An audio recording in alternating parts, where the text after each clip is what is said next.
Hello everyone, আমি পারমিতা একটি ছোট্ট ব্লগ নিয়ে তোমাদের সামনে হাজির হয়েছি।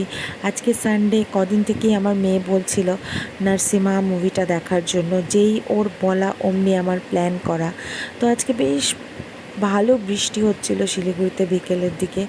তো সেই জন্য বাবাকে একটু রিকোয়েস্ট করলাম আমাদের দুজনকে পৌঁছে দিতে। তো যথারীতি সমস্ত জ্যাম অ্যান্ড অল পার করে আমরা মুভি হলে মোটামুটি 45 মিনিটস আগে পৌঁছে গেছিলাম। অ্যান্ড দেন ওখানে পৌঁছে আমরা একটু ফটো ক্লিক ভিডিও এইসব বানাচ্ছিলাম। এইসব করতে করতে হঠাৎ আমার ম্যাডামের খুব ইচ্ছে হলো যে উনি জুস খাবেন।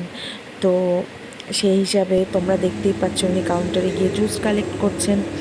আর আমরা এই সব করতে করতে আমাদের মুভির টাইম হয়ে গেছে। দেন আমরা এই অসম মুভিটা জাস্ট দারুণভাবে উপভোগ করেছি।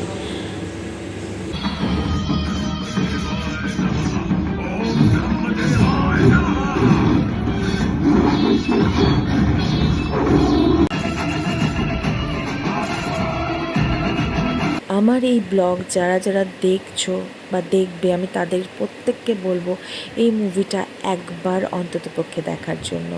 মুভির দারুণ আমেজ নিয়ে এখন আমরা মা মেয়ে চললাম বাড়ির পথে। সবাইকে গুড নাইট জানিয়ে আমি আমার এই ব্লগটা শেষ করছি। খুব তাড়াতাড়ি তোমাদের সাথে আবার দেখা হবে নতুন একটা ব্লগ নিয়ে।